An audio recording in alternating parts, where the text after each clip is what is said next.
नमस्कार दोस्तों, मैं सिद्धार्थ पटेल आप लोगों के साथ करता हूँ आपके अपने YouTube channel Sidhu tricky with में। दोस्तों ये अनुपात और समानुपात का हमारा पार्ट 4 है। ऑलरेडी इसके पहले पार्ट 3 तो बन चुका है। तो अगर आपने मोस्ट इंपॉर्टेंट वीडियो नहीं देखी है तो इसका प्लेलिस्ट का लिंक हमने नीचे डिस्क्रिप्शन में साथ ही साथ आई बटन में दोनों जगह आपको प्रोवाइड कर दिया। आप चाहे जहाँ से भी देख सकते हैं। आप डायरेक्ट जाइए हमारे प्ले लिस्ट में, वहाँ जो भी हमारी मोस्ट इंपॉर्टेंट वीडियो बनी है साथियों उनको आप वॉच कर लीजिए। तो अनुपात और समानुपात का हमारा पार्ट 4 है। इसमें हमने मोस्ट सेलेक्टेड क्वेश्चन को शामिल किया है साथियों, जो कि आपके एसएससी एग्जाम में बार बार पूछे गए क्वेश्चन है। तो चलिए बिना टाइम को गवाए अपने करते हैं वीडियो को स्टार्ट। तो हमारा क्वेश्चन नंबर फर्स्ट बोल रहा है साथियों कि 3 कक्षाओं के विद्यार्थियों की संख्याओं का अनुपात 2 संबंधी 3 संबंधी 5 है और प्रत्येक कक्षा में 40 विद्यार्थी बढ़ा दिए जाने पर यह अनुपात 4 संबंधी 5 संबंधी 7 हो जाता है। तो प्रारंभ में कुल विद्यार्थियों की संख्या कितनी थी? तो देख सकते हैं कि सीजीएल परीक्षा आपके 2002 के द्वितीय पाली में पूछा गया था।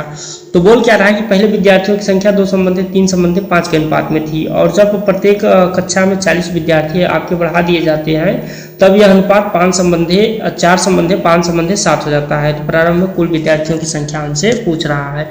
तो इसका हम आपको शॉर्ट मेथड बताते हैं साथियों, जो कि आप चंद सेकंड में सॉल्व कर सकते हैं। क्योंकि हम जब एग्जाम में बैठते हैं तो हमारे पास इतनी टाइम नहीं होती है कि हम ज़्यादा से ज़्यादा टाइम एक क्वेश्चन पे व्यतीत कर सकें। इसलिए हम आपको इसका वैकल्पिक विधि बताएंगे, लॉन्ग विधि हम आपको नहीं बताएंगे। जितना हो सकेगा उतना हम आपको शॉर्ट विधि बताएंगे। तो देखिए, प्रारंभ में विद्यार्थी कितने थे? 2 संबंधी 3 संबंधी 5 के अनुपात में थे। कितने थे साथियों? 2 संबंधी 3 संबंधी 5 के अनुपात में उसमें प्रारंभ में विद्यार्थी थे। ठीक है। और जब उसमें 40 विद्यार्थियों को बढ़ा दिया जाता है तो अनुपात कितना हो जाता है? 4 संबंधी 5 संबंधी 7 हो जाता है। कितना हो जाता है साथियों? 4 संबंधी 5 संबंधी 7 हो जाता है। ठीक है साथियों। तो आप देख सकते हैं कि यहाँ पे कितने इकाई की वृद्धि हो रही है। तो यहाँ पे वृद्धि हर में 2 इकाई की हो रही है। कितने इकाई की वृद्धि हो रही है? 2 इकाई की वृद्धि हो रही है। ठीक है साथियों। क्योंकि पहले 2 संबंधी 3 संबंधी 5 था, जब उसमें 40 विद्यार्थी जोड़ दिए गए तो 4 संबंधी 5 संबंधी 7 हो गया। तो हर एक में कितनी इकाई की वृद्धि हो गई? 2 इकाई की वृद्धि हो गई। तो 2 इकाई बराबर कितने की छात्रों की वृद्धि हो रही है? 40 की। ठीक है साथियों। 2 इकाई बराबर कितने छात्रों की वृद्धि है? तो 40 की। तो 1 इकाई की अगर हम बात करें कि 1 इकाई बराबर कितने छात्रों की वृद्धि हो रही है, तो 1 इकाई बराबर छात्रों की वृद्धि हो रही है 20 की। कितने की वृद्धि हो रही है साथियों? 20 की वृद्धि हो जा रही है। ठीक है। तो प्रारंभ में हमसे विद्यार्थियों की संख्या पूछा गया था। तो प्रारंभ में कुल कितने विद्यार्थी थे? 2 संबंधी 3 संबंधी 5 थे। ठीक है साथियों। तो 2 संबंधी 3 संबंधी 5 को हम क्या करेंगे? आपस में जोड़ देंगे। यानी कि 2, 3 और 5 को हम क्या करेंगे? आपस में जोड़ देंगे। तो कुल कितना हो जाएगा? 10। ठीक है। और 1 इकाई का मान कितना आया है? 20 आया है। कितना आया साथियों? 20 आया है। तो 10 गुणित 20 कर देंगे तो हमारा मान जो होगा वो आ जाएगा। कुल कितने विद्यार्थी हो जाएंगे साथियों? 200 विद्यार्थी हो जाएंगे। कितने विद्यार्थी हो जाएंगे कुल? तो कुल विद्यार्थी हो जाएंगे 200। ऑप्शन नंबर 3 इसका करेक्ट आंसर हो जाएगा। उम्मीद करता हूं कि आपको ये शॉर्ट विधि पसंद आई होगी और समझ में आ गई होगी। तो ऐसे क्वेश्चन को हम काफ़ी इजी तरीके से सॉल्व कर सकते हैं। इसको आपको लॉन्ग ट्रिक लगाने की कोई भी ज़रूरत नहीं है। आपने देखा कि यहाँ पहले क्या अनुपात था? 2 संबंधी 3 संबंधी 5 का था। जब उसने 40 छात्रों की वृद्धि हो जाती है तो 4 संबंधी 5 संबंधी 7 की वृद्धि हो गई। ठीक है साथियों। तो प्रत्येक इकाई में 2-2 इकाई की वृद्धि हो गई। तो 2 इकाई बराबर कितने छात्र हो गए? 40 छात्र।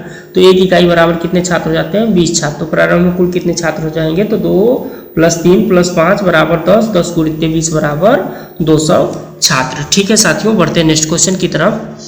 तो नेक्स्ट क्वेश्चन हमारा भी प्रीवियस क्वेश्चन की तरह है। तो बोल रहा है क्वेश्चन कि 3 कक्षाओं के विद्यार्थियों की संख्याओं का अनुपात 2 संबंधी 3 संबंधी 5 है। यदि प्रत्येक कक्षा में 20 विद्यार्थी बढ़ा दिए जाते हैं तो यह अनुपात 4 संबंधी 5 संबंधी 7 हो जाता है। तो बढ़ोतरी से पहले विद्यार्थियों की कुल संख्या कितनी थी? और देख सकते हैं कितना मोस्ट सिलेक्टेड क्वेश्चन को हमने इंक्लूड किया है। ये सीजीएल परीक्षा 2002 और 2005 में पूछा गया है। साथ ही सीएचएसएल परीक्षा 2002 में पूछा गया था। तो बोल क्या रहा है कि पहले यह अनुपात 2 संबंधी 3 संबंधी 5 में था। ठीक है। जब उसमें हर एक में 20 छात्राओं की वृद्धि हो गई तो अनुपात 4 संबंधी 5 संबंधी 7 हो गया। ठीक है साथियों। तो यहाँ पे हम लिख देते हैं कि पहले अनुपात कितना था? 2 संबंधी 3 संबंधी 5 था। ठीक है साथियों। और जब उसमें 20 विद्यार्थियों की वृद्धि हो गई तो कितना हो गया? 4 संबंधी 5 संबंधी 7 हो गया। ठीक है। 4 संबंधी 5 संबंधी 7 हो गया। तो यहाँ पे कुल कितने इकाई की वृद्धि हो रही है साथियों? तो कुल इकाई की वृद्धि हो रही है 2 इकाई की वृद्धि हो रही है। 2 इकाई की वृद्धि कितने पर हो रही है? 20 विद्यार्थियों पे हो रही है। तो 1 इकाई की वृद्धि बराबर कितना हो जाएगा? तो 1 इकाई की वृद्धि बराबर हो जाएगा 10। कितना हो जाएगा साथियों? 1 इकाई की वृद्धि बराबर 10 हो जाएगा। तो बोल क्या रहा है कि बढ़ोतरी से पहले विद्यार्थियों की संख्या कितनी थी। तो बढ़ोतरी से पहले विद्यार्थियों की संख्या कितनी थी, 2 संबंधित 3 संबंधित 5 थी। तो यानी कि हम क्या करेंगे, 2 + 3 + 5 कर देंगे।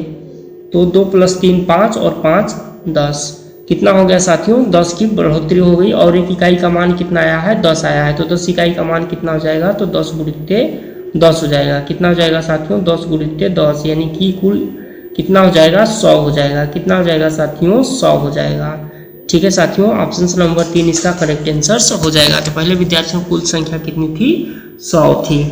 उम्मीद करता हूँ कि आपको क्वेश्चन समझ में आ गया होगा। बढ़ते हैं नेक्स्ट क्वेश्चन की तरफ। नेक्स्ट क्वेश्चन है कि 3 कक्षाओं के विद्यार्थियों का अनुपात 4 संबंधित 6 संबंधित 9 है और कक्षाओं के प्रत्येक में 12 की वृद्धि के अनुपात कितना हो जाता है, 7 संबंधित 9 संबंधित 12 हो जाता है। तदनुसार उन 3 कक्षाओं में वृद्धि से पहले विद्यार्थियों की कुल संख्या कितनी थी। और देख सकते हैं कि ये SSC CGL परीक्षा टियर 2 16/9/2012 में पूछा गया है। तो बोल क्या रहा है कि 3 कक्षाओं में विद्यार्थियों का अनुपात कितना था, तो 4 संबंधित 6 संबंधित 9 था। ठीक है, और जब उन कक्षाओं में प्रत्येक में 12 विद्यार्थियों की वृद्धि होगी तो कितना अनुपात हो गया, 7 संबंधित 9 संबंधित 12 हो गया। कितना हो गया, 7 संबंधित 9 संबंधित 12 हो गया। ठीक है साथियों, तो पहले इकाई में कुल कितना था, तो 4 संबंधित 6 संबंधित 9 था और बाद में जब उसमें 12 विद्यार्थियों की वृद्धि हो गई तो 7 संबंधित 9 संबंधित 12 हो गया। तो कुल कितने इकाई की वृद्धि हो रही है, तो प्रत्येक में 3 इकाई की वृद्धि हो रही है। कितने इकाई की वृद्धि हो रही है, तो प्रत्येक में 3 इकाई की वृद्धि हो रही है। ठीक है, तो प्रत्येक में 3 इकाई की वृद्धि करने का मतलब कितना है कि 12 विद्यार्थियों को उसमें वृद्धि हो रही है। ठीक है साथियों, यहाँ पे कितने की वृद्धि हो रही है, तो प्रत्येक इकाई में 12 की वृद्धि हो रही है। ठीक है, तो देखिए अब एक इकाई का मान हम यहाँ से निकाल सकते हैं। तो एक इकाई बराबर कितना हो जाएगा, तो एक इकाई बराबर हो जाएगा 12/3, यानी कि बोले तो 4। एक इकाई का मान कितना आ गया, 4 आ गया।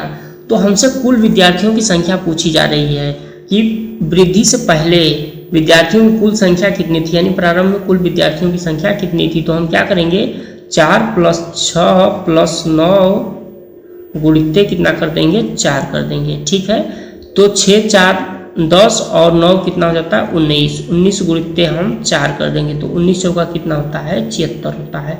ठीक है, कितना होता है साथियों, 19 चौका 76 होता है और 76 ही है इसका करेक्ट आंसर, यानी कि ऑप्शन नंबर 2 इसका करेक्ट आंसर हो जाएगा। तो तीनों क्वेश्चन हमारे कुछ एक दूसरे से मिलते जुलते थे, एकदम सेम टू सेम तीनों क्वेश्चन थे साथियों। और इनका हमने आपको 60 ट्रिक बताया है, 7 मेथड आपको बताया है। काफ़ी कम टाइम में आप ऐसे क्वेश्चन को कैसे सॉल्व कर सकते हैं। तो पहले देखिए यहाँ पे कुल कितने विद्यार्थियों का अनुपात क्या था, 4 संबंधित 6 संबंधित 9 था। ठीक है, जब उनमें 12 की प्रत्येक विद्यार्थियों की वृद्धि हो गई तो वो हो गया 7 संबंधित 9 संबंधित 12। तो कुल में कितने इकाई की वृद्धि हो रही है, 3 इकाई की। तो 3 इकाई बराबर कितना हो जाता है, 12। तो 1 इकाई बराबर कितना हो जाएगा, 4। तो बोल रहा है कि वृद्धि से पहले विद्यार्थियों की कुल संख्या कितनी थी। तो कुल संख्या कितनी थी, 4 संबंधित 6 संबंधित 9 था। तो हमने क्या किया कि 4 + 6 + 9 को जोड़ करके गुणित 4 कर दिया, यानी 19 चौका 76 इसका करेक्ट आंसर आ गया। उम्मीद करता हूँ कि आपको क्वेश्चन समझ में आ गया होगा। बढ़ते हैं नेक्स्ट क्वेश्चन की तरफ। नेक्स्ट क्वेश्चन हमारा है कि 2 संख्याएं 3 संबंधित 5 के अनुपात में है। यदि दोनों संख्याओं में से 9 घटा दिया जाए तो उनका अनुपात 12 संबंधित 23 हो जाता है। तदनुसार वे संख्याएं ज्ञात कीजिए। ठीक है, तो पहले क्या बोल रहा है कि 2 संख्याएं 3 संबंधित 5 के अनुपात में, यदि दोनों में से 9 घटा दिया जाए तो उनका अनुपात 12 संबंधित 23 हो जाता है। ठीक है साथियों, तो देखिए यहाँ पे हम लिख करके आपको इसका क्वेश्चन का भी 60 ट्रिक आपको बता देते हैं। तो पहले अनुपात था 3 संबंधित 5 में। ठीक है, और उसमें क्या किया गया कि 9 घटा दिया गया। ठीक है, तो 9 घटा दिया गया तो कितना हो गया, 12 संबंधित 23 हो गया। और कितना घटा रहा है, तो 9 घटाने पर यह कितना हो गया, 12 संबंधित 23 हो गया। ठीक है साथियों, तो देखिए अब हम क्या करेंगे, अब हम यहाँ से इकाई निकाल सकते हैं। ठीक है साथियों, यहाँ से हम इकाई निकाल सकते हैं। तो इकाई निकालने के लिए हम क्या करेंगे, हम इसका तिर्यक गुणा करेंगे, यानी कि 3 का 23 में और 12 का 5 में। ठीक है, 3 का 23 में और 12 का 5 में और 3 का 23 में। ठीक है साथियों, तो देखिए यहाँ पे हम क्या करेंगे कि यहाँ पे हम 3 का 23 में और 12 का 5 में गुणा करेंगे। तो 3 का जब हम 23 में गुणा करेंगे साथियों तो कितना हो जाएगा, 69। ठीक है, और 12 का जब हम 5 में गुणा करेंगे तो हो जाएगा 60। ठीक है, कितना हो जाएगा, 60 हो जाएगा। और बराबर क्या कर देंगे, बराबर हम कर देंगे 23 माइनस 12 गुणित्ते 9, क्योंकि 9 यहाँ पे घटा रहा है। तो 23 में से हम क्या करेंगे, 12 को घटा देंगे। तो 23 में 12 को घटाएंगे तो कितना जाएगा, 9 आ जाएगा। कितना आ जाएगा साथियों, सॉरी साथियों, 23 में से 12 को घटाएंगे तो 11 आ जाएगा। तो 11 गुणित्ते 9, ठीक है। तो जब हम 69 में से 60 को घटाएंगे तो 9 इकाई आ जाएगा। कितना इकाई आ गया साथियों, 9 इकाई आ गया। 9 इकाई बराबर कितना, 99। तो 1 इकाई बराबर कितना हो जाता है साथियों, 1 इकाई बराबर हो जाएगा आपका 11। कितना हो जाएगा साथियों, 1 इकाई बराबर हो जाता है आपका 11। तो हमसे संख्याएं पूछ रहा है कि संख्याएं क्या थी, तदनुसार वे संख्याएं ज्ञात कीजिए। तो संख्याएं कितनी है, 3 संबंधे 5 में है, यानी कि 3 गुणित्ते 11 और 5 गुणित्ते 11, ठीक है साथियों। तो 11 3 या 33 और 11 5 55। तो वह संख्याएं किस अनुपात में थी साथियों, तो 33 संबंधे 55 के अनुपात में थी। ऑप्शन नंबर 3 इसका करेक्ट आंसर हो जाएगा। और देख सकते हैं कि ये आपके दिल्ली पुलिस सब इंस्पेक्टर परीक्षा 2012 में पूछा गया क्वेश्चन था, ठीक है साथियों। तो बोल क्या रहा था क्वेश्चन कि 3 संबंधे 5 के अनुपात में दो संख्या, यदि दोनों में से 9 घटा दिया जाए तो उनका गुणनफल 12 संबंधे 23 हो जाता है। तदनुसार वे संख्याएं ज्ञात कीजिए। तो पहले हमने क्या किया कि 3 संबंधे 5 में थी और 9 घटाने पर क्या हो गया, 12 संबंधे 23 हो गया। तो यहाँ पे हमने लिख दिया। तो 12 का हमने तिर्यक गुणा कर दिया 5 में और 23 का हमने 3 में। तो जो भी हमारा गुणनफल आया, यानी कि 23 का 3 में गुणा करने पर 69 आया और 12 का 5 में गुणा करने पर 60 आया।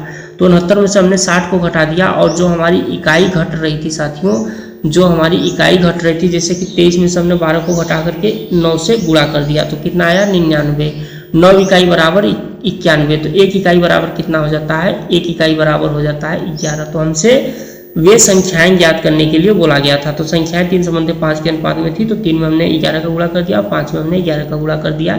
इस तरीके से हमारा करेक्ट आंसर 33 और 55 आया। इसलिए ऑप्शन नंबर 3 इसका करेक्ट आंसर हो जाएगा। उम्मीद करता हूँ कि आपको क्वेश्चन समझ में आ गया होगा। बढ़ते हैं नेक्स्ट क्वेश्चन की तरफ। तो नेक्स्ट क्वेश्चन हमारा बोल रहा है कि यदि a संबंधे b संबंधे b प्लस सी, यानी कि a प्लस b संबंधे b प्लस सी संबंधे c प्लस a बराबर 6 संबंधे 7 संबंधे 8 हो तो, और a प्लस b प्लस सी बराबर 14 हो तो c का मान कितना होगा। ठीक है साथियों, तो बोल क्या रहा है कि यदि a प्लस b संबंधे b प्लस सी संबंधे c प्लस a बराबर 6 संबंधे 7 संबंधे 8 हो और a प्लस b प्लस सी बराबर 14 हो तो c का मान हमसे पूछा जा रहा है। ठीक है, तो यहाँ पे हम क्या करेंगे कि यहाँ पे देखिए, यहाँ पे हम कर देंगे a प्लस बी, और a प्लस बी का मान कितना दे रहा है साथियों, 6 दे रहा है। तो यानी कि हम कितना मान लेंगे, 6 ये मान लेंगे, a प्लस बी बराबर 6 के। ठीक है साथियों, तो b प्लस सी बराबर हम कितना मानेंगे, b प्लस सी बराबर हम मानेंगे 7 के। ठीक है, 7 के। और c प्लस a बराबर कितना मानेंगे, तो c प्लस a बराबर मानेंगे हम 8 के। कितना मानेंगे, 8 के। ठीक है साथियों, तो देखिए अब हम क्या करेंगे, इन सबको जोड़ देंगे, यानी कि a plus B plus B plus C plus C plus A. ठीक है साथियों, देखिए a plus B, B plus C और c प्लस ए बराबर, अब इनको भी हम जोड़ देंगे, यानी कि 6 के प्लस 7 के और प्लस 8 के। तो ये इनको जब हम सब जोड़ेंगे तो साथियों, तो ये सब आएंगे 2 बार। तो दो आप यहाँ पे कॉमन ले लीजिए और ब्रैकेट में लिख दीजिए a प्लस बी प्लस सी।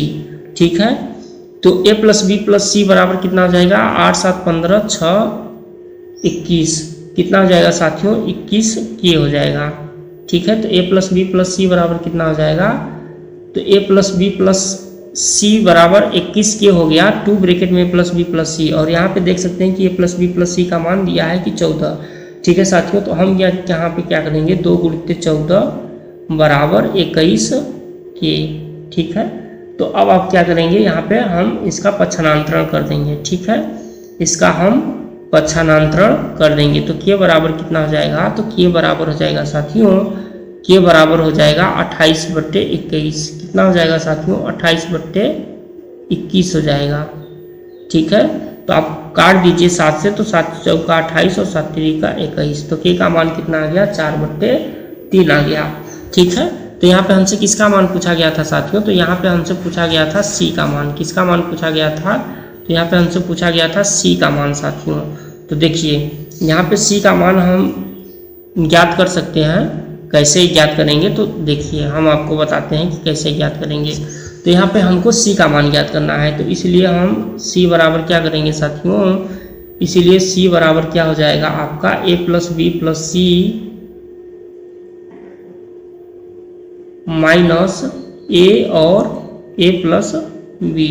ठीक है, यानी कि पहले ब्रैकेट में a plus B plus C minus a plus B हो जाएगा। ठीक है, तो यहाँ पे हम क्या करेंगे, यहाँ पे a प्लस बी प्लस सी का मान आपको दिया है कि 14 और माइनस ए बी।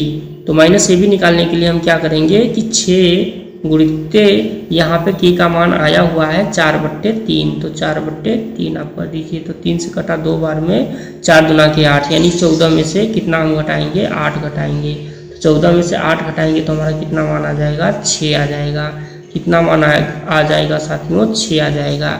इसलिए इसका करेक्ट आंसर ऑप्शन नंबर 1 हो जाएगा 6। ठीक है साथियों, उम्मीद करता हूँ कि आपको क्वेश्चन समझ में आ गया होगा। काफ़ी इजी तरीके से हम आपको क्वेश्चन को समझा रहे हैं, ताकि ऐसे क्वेश्चन अगर आपको एग्जाम में आए तो आप चंद सेकंड में इसे क्वेश्चन को सॉल्व कर पाएँ। बढ़ते हैं नेक्स्ट क्वेश्चन की तरफ।